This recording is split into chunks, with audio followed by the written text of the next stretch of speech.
I'm going to show you how to open the hood on a Ram. So first thing you're going to do is walk up to the driver's side door and open the door. In the middle of the driver's side, underneath the steering column, you're going to see this little tab, and it has a picture of a car with the hood up.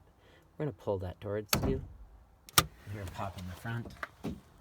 You're just going to walk up to the front of the vehicle, and right here where the Ram symbol is, you're going to see, just go to the right of that and then go straight up, and there's a little latch right here.